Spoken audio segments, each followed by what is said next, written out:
감목사님하고 이렇게 설교를 이렇게 나누어서 하다 보니까 굉장히 오래간만에 또 수요일날 설교를 하는 것 같은 감이 들어요. 그래서 혹시 이제 새벽 예배 시간에 우리 감목사님이 사도행전을 하시는데, 저도 수요일 예배 때 사도행전을 우리 감목사님 이렇게 큰 타이틀에서 말씀하시고, 저는 좀 이렇게 자상하게 세밀하게 또 이렇게 사도행전을 함께 공부하도록 하려고 합니다. 제가 지난 수요일에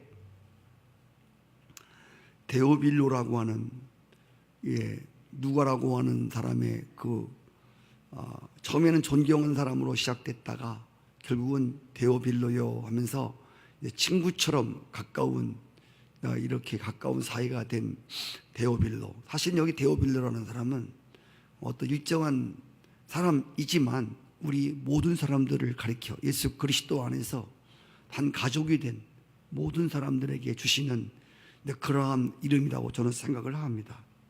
제가 다음 주에는 하나님 나라에 대해서 성령의 역사와 성령의 세례와 하나님의 나라에 대해서 사도행전 1장 5절을 갖고 함께 말씀을 나누겠습니다. 오늘은 그 앞부분에 대해서 좀 같이 나눠보도록 하겠습니다. 사도행전은 누가가 쓴 성령의 감동으로 쓴 책입니다. 사도행전은 누가복음이 전편이라면 사도행전은 속편입니다.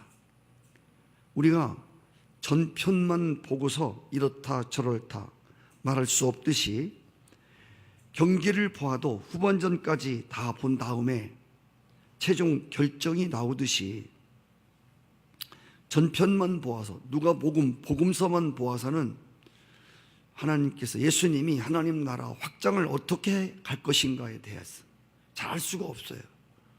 그리고 하나님의 뜻을 확실하게 알 수 없는데, 이제 전편인 복음서와 후편인 사도행전을 보면 어떻게 예수님이 하나님 나라를 이 땅에 이루어갈 것이며 무엇이 하나님의 뜻인가를 더 확실하게 전편 후편을 통해서 예수님이 나타내 보여주고 있다고 하는 사실입니다.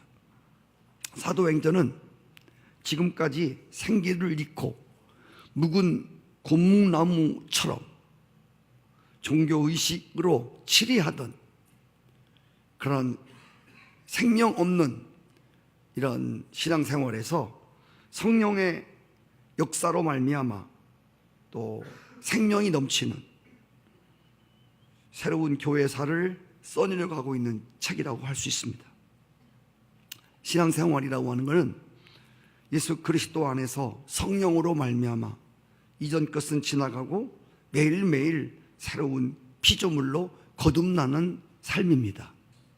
이 매일마다 예수 그리스도 안에서 거듭나는 피조물이 되지 못하다 보니까 자꾸 이 신앙이 덕지덕지 붙기만 하지, 이게 새로워지질 못하니까 자꾸 껍질만 단단하게 쌓여져서 그 종교의식이라고 하는 종교 껍질 속에 갇혀서 생명을 잉태하지 못하는 그런 신앙이 될 수밖에 없었다는 겁니다. 그래서 교회에서도 오래 묵은 사람들이, 오래 신앙생활을 한 사람들이 오래 묵은 닭이 알을 못 낳듯이 그렇게 이렇게 오래된 그런 전통이나 그런 관록이나 그런 틀에 그런 껍질에 쌓여서 생명을 낳지 못하는 거칠해한 신앙인들이 많을 수밖에 없다고 하는 것입니다.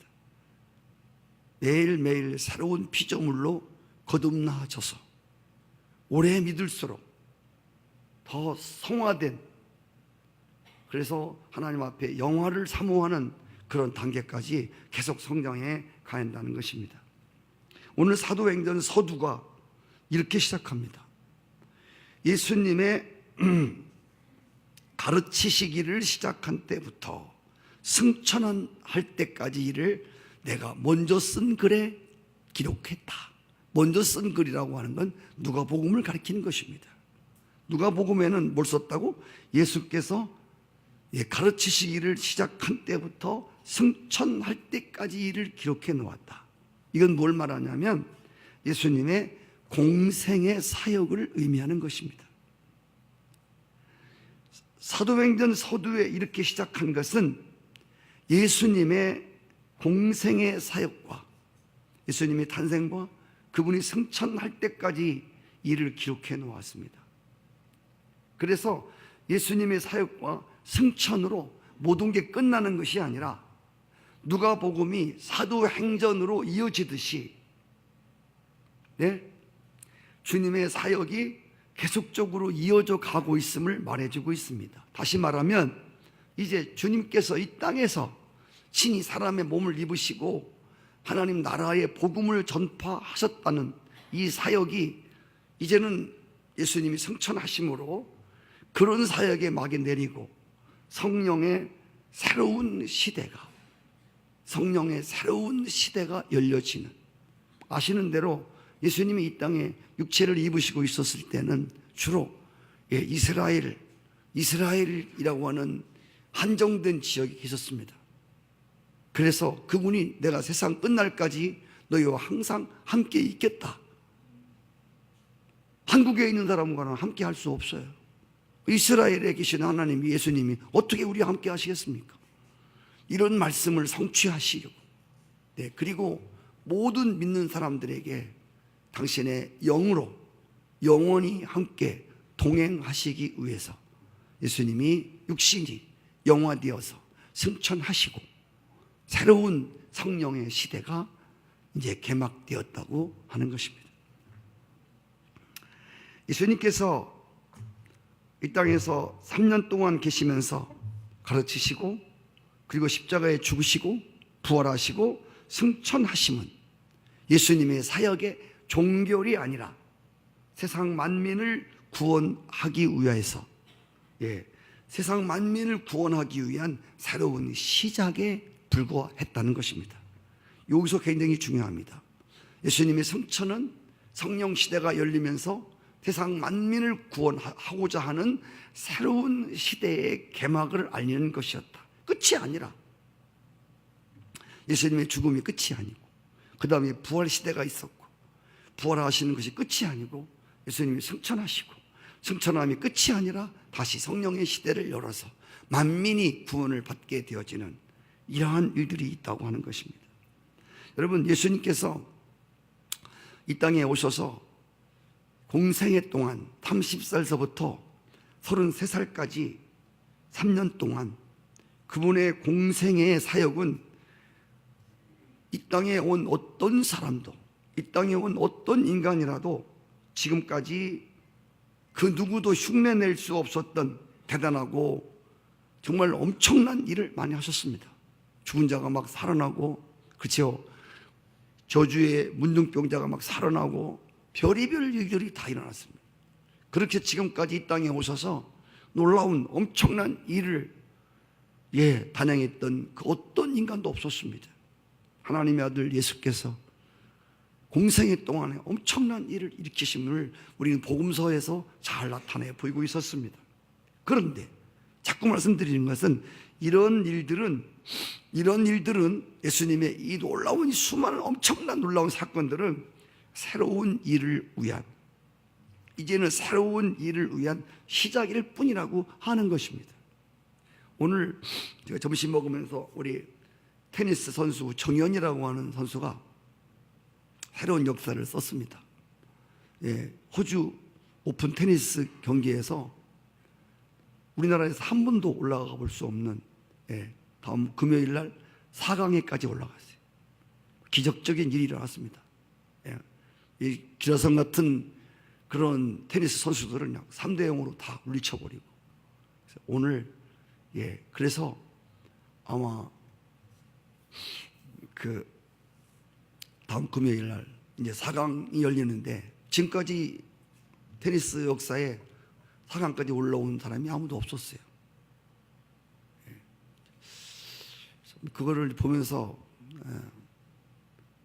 이제 마지막에 그 테니스는 굉장히 고급스러운 운동이거든요. 신사 운동이에요. 그런데 모든 사람들이 다 기립해서 박수를 쳐주고, 이제 인터뷰하는 사람이 나와서 이런 말을 했습니다. 오늘 놀라운 일을, 굉장한 일을 했습니다. 그때 여러분, 정현 선수의 말은 그렇습니다. 감사합니다. 그렇지만 이것은 내 인생의 새로운 시작일 뿐입니다. 내 인생의 역사를 써내려가는 새로운 시작일 뿐이다. 그리고 우리 한국에서 응원해 준 한국인들에게 말합니다. 네, 이것이 끝이 아닙니다. 금요일 날 다시 또 나는 시작할 것입니다. 제가 무슨 얘기를 하고 있냐면, 복음서에 기록된 예수님의 지상 사역은 주님께서 앞으로 행하실 인류를 구원하시는 시작이며 기반일 뿐이었다는 것입니다. 예수님은 이 땅에 계실 때 기반을 놓고 가셨습니다. 예수님이 계셨을 때는 교회 하나 없었습니다. 교회에 기반을 놓고 가셨습니다. 지금도 주님께서 이 땅에 세워진 교회들을 통해서 세계 속에서 구원의 역사를 계속 지금도 이어가고 계십니다. 주님이 말씀했습니다. 내가 떠나가는 것이 너희에게 유익이다. 내가 승천하는 것이 너희에게 유익이다. 내가 떠나가면 아버지께서 약속하신 성령을 너희들에게 보내주겠다. 할렐루야. 남자 여자 어느 곳에 있든 모든 믿는 자들에게 내 영을 부어주겠다. 그리고 주님이 승천하셨습니다. 그리고 약속대로 아버지께서 보내주신 성령의 역사로 말미암아 복음서에 나타났던 예수 그리스도의 구원의 사역이 성령의 역사로 말미암아 더 정확하고 분명하고 구체적으로 이루어지고 있는 것을 사도행전이 우리들에게 증명하고 있습니다. 오늘 이 말씀을 보면서 예수님이 이 땅에 하셨던 모든 일들은 다음 어떤 일을 위한 시작일 뿐이다.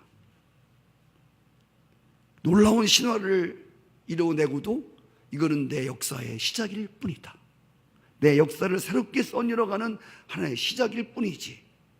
그리고 계속 이어나가는 예수 그리스도는 어제나 오늘이나 영원토록 동일하시니라. 그리스도의 사역이 갈수록 더 구체적으로, 더 정확하게, 더 확실하게 진행되어 가는 이런 모습을 보면서 우리가 오늘 하나님의 은혜로 성령의 능력으로 어떤 큰 일을 행할 수 있습니다. 그러나 여러분, 큰 일을 행하고 거기에 머무르지 마십시오. 할렐루야. 큰 일을 했다고 해서, 목표를 달성했다고 해서 그게 끝이 아니라는 것입니다. 우리 그리스도인들은 하나님 나라 갈 때까지 늘 새로운 목표에 붙들려 뒤에 것을 잊어버리고 앞에 것을 잡으려고 달려가는 여러분 될 수 있기를 바라고, 오늘의 성공은, 오늘의 큰 일은 성령 안에서 보다 내일의 큰 일을 위한 시작일 뿐이다. 기반을 놓은 것 뿐이다 라고 생각하며 새롭게 시작하는 여러분 삶 되시기를 바라고, 혹시 실패했을지라도 그것이 다 끝난 것이 아니고 그것으로 문 닫지 마시고, 이런 실패를 통해서 이것은 보다 하나님이 나의 인생을 새롭게 펼쳐가시기 위한 하나의 근거이며 기반일 뿐이라고 하는 그런 마음 자세를 가지시기를 축복합니다. 그리고 오늘 말씀에 보시면 고난받으신 후에 확실한 많은 증거로 신이 살아계심을 나타내며 40일 동안 당신이 살아계셔서 부활하신 모습을 나타냈다고 했습니다. 여기서 주목할 것은 확실한 많은 증거입니다. 예수님이 십자가에 죽으시고 부활하셨을 때 부활하신 이 실제로 부활하신 이 모습을 확실하게 많은 증거로 사람들에게 나타내 보이셨다는 것입니다. 의심하는 도마에게 나타나서 내 손을 봐라. 십자가에 못 박은 자국을 보고 옆구리를 손을 넣어봐라. 창자국에서 창으로 찔린 자국을 손으로 넣어보라. 확실한 증거로 주님께서 부활하신 모습을 보여주셨습니다. 나타내 주셨습니다. 사도행전의 시작에서도 많은 사람들에게 예수님이 고난받으시 십자가에 죽으시고 부활하신 후에 확실한 많은 증거로 당신이 살아계심을 보여주었다고 했습니다. 예수님은 지금도 살아계십니다. 지금도 살아계셔서 하나님의 우편에 계신 예수님은 성령으로 말미암아 당신이 살아계심을 확실한 많은 증거로 사람들에게 계시하고 계십니다. 우리에게 믿음을 더하기 위해서 성령으로 말미암아 때로는 꿈을 통해서 때로는 기도 가운데서 하나님의 말씀을 들으면서 하나님이 살아계시구나, 예수님이 지금도 살아계신 예수님으로, 죽으신 예수가 아니라 살아계신 예수로 많은 다양한 증거를 가지고 주님이 살아계시다고 하는 것들을 믿는 자들에게 지금도 계시하고 있다는 말입니다. 성도 여러분, 예수님께서 확실한 많은 증거로 당신의 살아계심을 나타낸 것처럼 오늘 우리 그리스도인들의 삶 속에서도 그리스도와 함께 십자가에 죽고 함께 부활에 동참한 그리스도인들로 하여금 오늘 우리들의 삶도 예수 그리스도가 살아계시고 나와 함께 하시고 또 이러한 확실한 많은 증거들을 사람들에게 나타내 보여야 될 것을 믿습니다. 이전 것은 지나고 예수 그리스도 안에서 새로운 피조물이 된 확실한 증거를 나타내는 신앙이 살아있는 신앙이라는 것입니다. 세상 사람들은 오늘 우리의 믿음의 사람들의 말보다 어떤 행동이나 실제의 삶을 보기를 원합니다. 마태복음 5장에서 너의 빛을 사람들에게 나타내어 하나님께 영광을 돌리게 하라. 비칠 수 없는 것은 빛이 아니라고 그랬습니다. 이와 같이 우리가 예수를 믿고 확실한 증거를, 예수 믿는 증거를 나타낼 수 없다면 점검해 봐야 한다는 것이죠. 예수 믿는 것은 받은 증거 많도다 했습니다. 예수님은 부활하신 확실한 증거를 많이 보여줬다고 그랬어요. 살아계신 증거를 많이 보여주었습니다. 오늘도 예수 그리스도와 동행하는 자임을, 예수 그리스도의 생명이 내 안에 있음을, 할렐루야. 예수 그리스도가 어떻게 당신의 영으로 나를 통해서 예수를 드러내는지 많은 증거를 가지고 사람들에게 나타내며 그들로 하여금 하나님께 영광을 돌릴 수 있게 하시기를 축복합니다. 오늘 부활하신 후에 40일 동안 다니시면서 복음을 전합니다. 하나님 나라 복음을 전합니다. 제가 다음 시간에 하나님 나라에 대해서 말씀드린다고 그랬죠. 40일 동안 부활하신 다음에 40일 동안을 계시면서 복음 증거하시는 일을 하십니다. 여러분, 그동안 예수님이 복음 전하시느라고 많은 고생을 했습니다. 많은 고난을 받고 환난을 당했습니다. 복음 전한 것 때문에 십자가에 못 박혀 죽으셨습니다. 그런데 그 예수님이 다시 살아나신 후에 예수님이 하신 일이 뭐냐면 또 그 복음을 전하는 일이었습니다. 이제 그만큼 하셨으면, 복음 전하다가 그만큼 고난당하시고 찔림당하시고 그만한 대가를 지불하셨으면 부활하신 후에 이 땅에 40일 계시는 동안 당신이 지으신 좀 세상 한번 쭉 돌아다 보시면서 서버나나 이쪽 저쪽 지역이나 유럽 지역이나 좀 이런 좀 세상 좀 한번 쭉 돌아보시면서 승천할 준비하셔도 될 터인데 예수님은 복음 전하다가 그 많은 숱한 고난을 받으시고 십자가에 죽임을 당하셨었는데 다시 살아나셔서 승천할 때까지 또 하나님 나라 복음을 전하셨다. 이렇게 기록되어 있습니다. 이 말은 예수님은 끝까지 당신이 해야 할 일에 승천하시는 날까지, 할렐루야, 하나님이 이 땅에 보내서 하라고 한 그 사명이, 복음을 전하고 하나님 나라를 전하는 이 사명의 끝까지 가는 날까지 충성하셨다고 하는 것을 우리에게 보여주고 있습니다.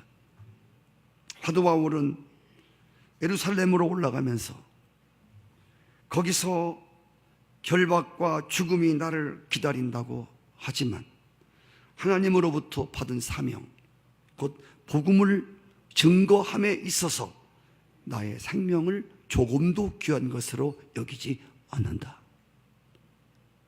사도 바울이 로마에서 목이 잘려 순교하는 그 순간까지, 끝까지, 죽는 순간까지 예수를 높이고 하나님 나라를 전하고 복음을 전하다가 마지막 목배임을 당해 죽습니다.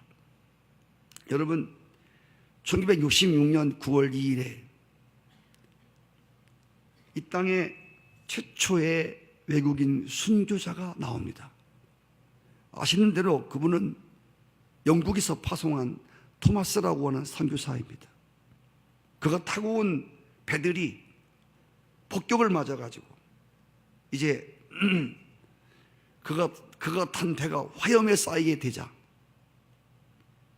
보자기에다가 한 책을 들고 이 선교사가 그 강을 헤엄쳐서 모래사장에 도착합니다. 그때 여러분 아다시피 박춘권이라고 하는, 그때 우리나라 그 포졸이죠. 박춘권이라고 하는 사람이 이미 배에서 살아나오는 사람들을 모두 다 죽이라고 하는 명령을 받고 박춘권이라고 하는 사람이 토마스 목을 치려고 합니다. 그때 토마스가 보자기에 쌓인 한 권의 책을 줍니다. 그 나중에 그가 간증을 했는데 자기가 왜 그것을 받았는지 모르는, 자신도 모르게 안 받을 수 없는 지경이었다는 겁니다. 마지막에 토마스 선교사가 박춘권에 의해서 목을 쳐서 목이 떨어지는 이 순교하는 직전에 보자기에 싼 책 한 권을 건네줘요. 그리고 예수 믿으라고 말합니다. 그리고 죽습니다. 그리고 정확히 30년 만에 평양 안죽교회라고 하는 곳에 수영 장로가 됩니다. 박춘권이가. 그 마지막에 그 토마스 선교사가 피 흘리며 죽는, 죽으면서 마지막 복음을 전한 그 성경책을 통해서 그가 하나님 나라에 회개하고 죽을 때까지 또 복음에 증거하는 사람으로 토마스 선교사가 해내지 못한 일들을 위해서 동분서주하며 복음을 전하다가 마지막 최후를 맞습니다. 아우슈비츠 수용소에서 무참히 죽임을 당하던 유대인들이 마지막 자기 자녀들에게 물려준 책이 바로 모세오경 성경책이었습니다. 바울은 내 이름이 생명책에 지워진다 하는 한이 있더라도 내 동족이 예수를 믿고 구원을 받게 되기를 원한다고 했습니다. 이들이 다 공통된 점은 뭐냐면 예수님부터 마지막까지, 예수님도 승천하는 날까지, 마지막 생명이 끝나는 시간까지 하나님 나라 복음을 위해서 충성했던 종들이라고 하는 것입니다. 이들 때문에 오늘 나와 여러분이 여기 이렇게 믿음으로 서 있게 된 것을 믿으시기 바랍니다. 우리도 마지막까지 하나님 나라 복음을 증거하는 일에 충성된 종들이 되기를 축복합니다. 제가 아는 그 장로님 한 분이 계시는데 그 교회가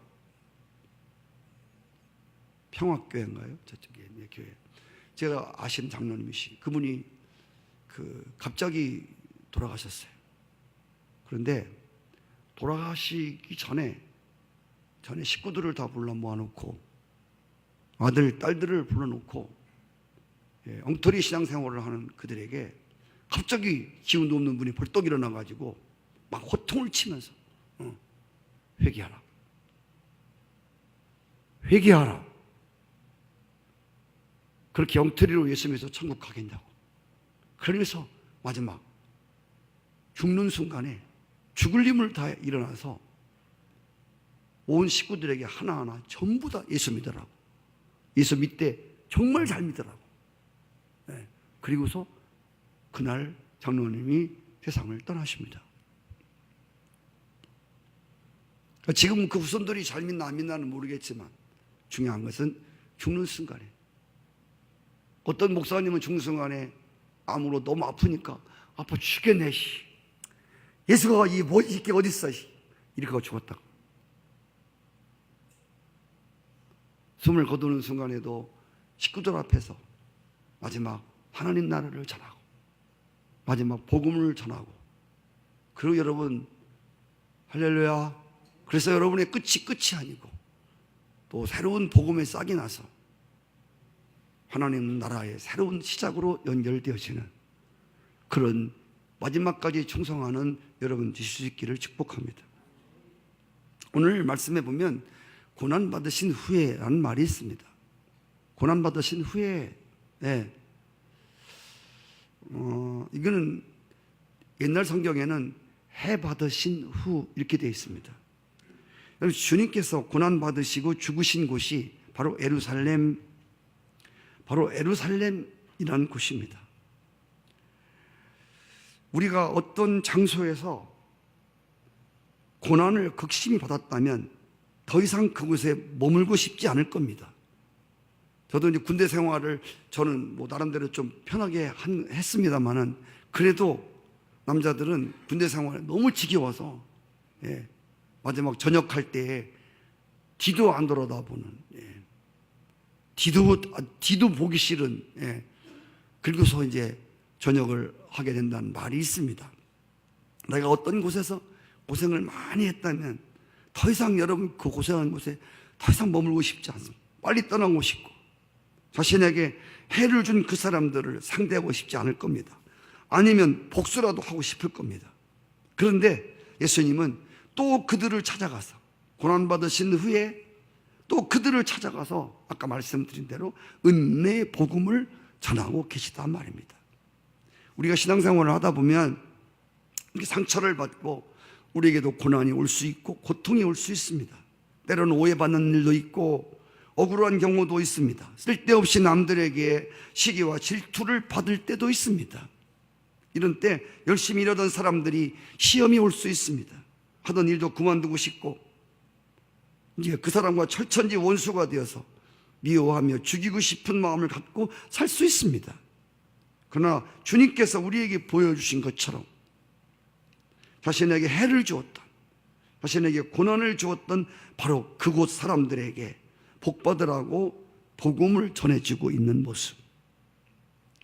여러분, 사도행전 14장에 보시면 사도 바울이 루스드라에서 복음을 전하다가 거기까지 쫓아온 유대인들로 하여금 돌로 맞아가지고 그 사람들이 사도 바울이 죽은 줄 알고 이 거적대기에다가 둘둘둘 말아가지고 성 밖에 집어 던졌습니다. 그때 아다시피 사도행전 14장에 보시면, 후반절에 보시면 이 바울이 하나님의 은혜로 다시 살아납니다. 그래서 그 거적대기를 벗고 다시 자기를 돌로 때리던 거기에 가서 그들에게 하나님의 복음을 전합니다. 할렐루야. 예수 믿고 구원을 받으셔야 됩니다.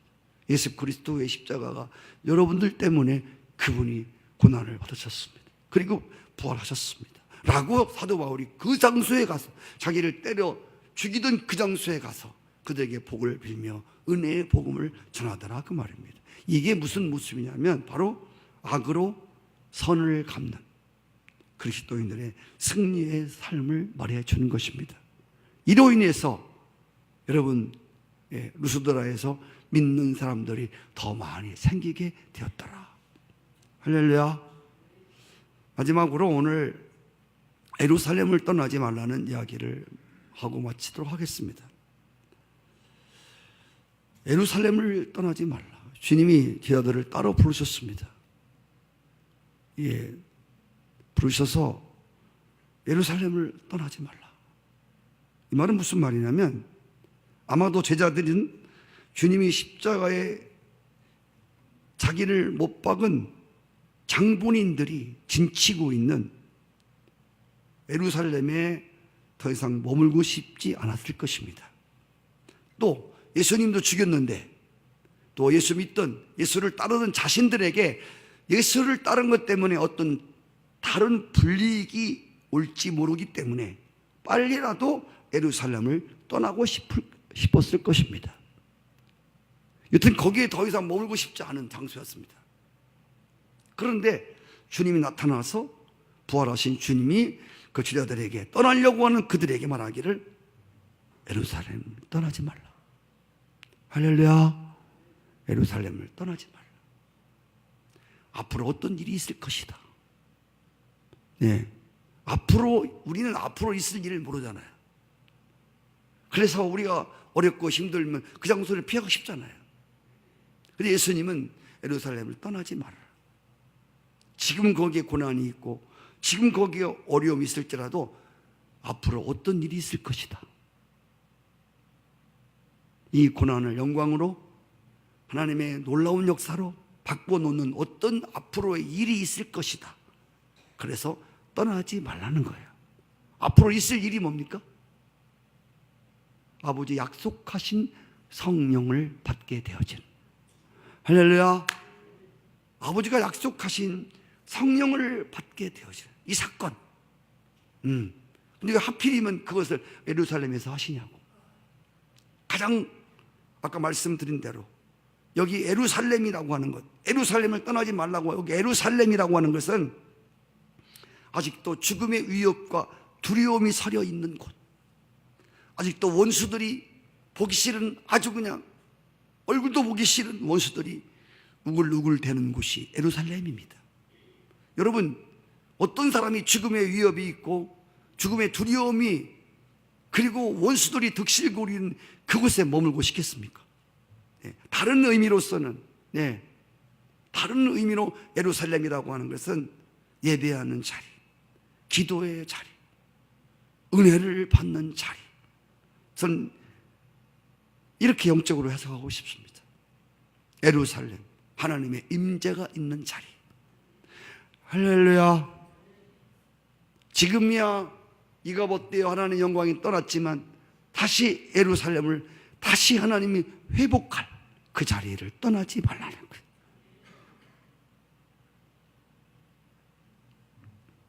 힘들지만 예배의 자리, 기도의 자리, 은혜의 자리, 하나님의 임재하시는 자리를 떠나지 말라. 지금은 위협이 있고 두려움의 죽음이 위협하는 고난의 자리지만 그 고난을 피하지 말라. 그 속에서 아버지 약속하신 성령이 내려오길, 할렐루야, 기도하며 기다리며 소망하라는 것입니다. 이 약속의 말씀이 오늘 예수 그리스도께서 예루살렘을 떠나지 말아라, 이 말씀이 두려움과 고난 중에 있는 그들이 참고 견딜 수 있는 근거였다는 것입니다. 할렐루야. 사실 끝까지 마가 다락방에 남은 자들은 120명밖에 안 됐습니다. 예수님의 부활을 본 자들은 많이 있었습니다. 그리고 예수님의 기적을 경험한 사람도 수도 없이 많았습니다. 처음에는 수도 없는 구름대 같은 많은 무리가 예수님을 따라다녔습니다. 그런데 마지막 예루살렘을 떠나지 않고 지켜야 할 자리를 끝까지 지켜낸 사람들은 얼마 되지 않았습니다. 그 많은 사람들 가운데서 120명밖에 안 됐습니다. 주님은 다시 구름대 같은 무리가 모였지만 120명밖에 없었어요.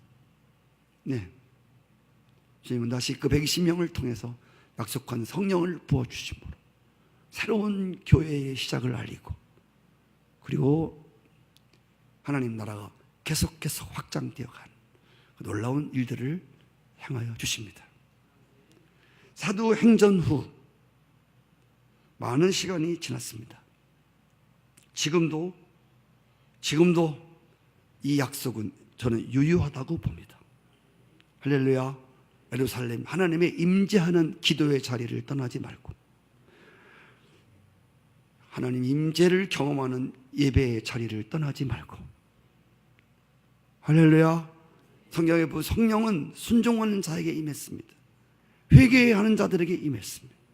예루살렘을 떠나지 말라는 말은 다른 말로 말하면 난 성령이 임하는 자리를 떠나지 말라는 거예요. 아멘. 사도행전이 많이 지났지만 지금도 역시 주님이 말씀하십니다. 예루살렘을 떠나지 말라. 왜? 앞으로 어떤 일이 있겠다는 것입니다. 오늘도 저는 1월 첫 주에 남은 자에 대해서 함께 나누었습니다. 요즘도 계속 제 제목은 남은 자에 관한 하나님께 드리는 이야기입니다. 끝까지 남아서 약속하신 하나님의 성령을 받고 하나님이 어떻게 유대와 사마리아 땅끝까지 복음이 전파되고 교회가 부흥되며 하나님 나라가 일어나는가를 그렇게 보여주고 싶은 그 놀라운 일들, 또 끝까지 예루살렘을 떠나지 않고 또 그 자리를 지킴으로 하나님이 이후에 이 교회를 통해서, 여러분을 통해서 행하실 놀라운 일들을 보고 증언하는 그런 증거자들이 다 되시기를 주의 이름으로 축복합니다. 아멘.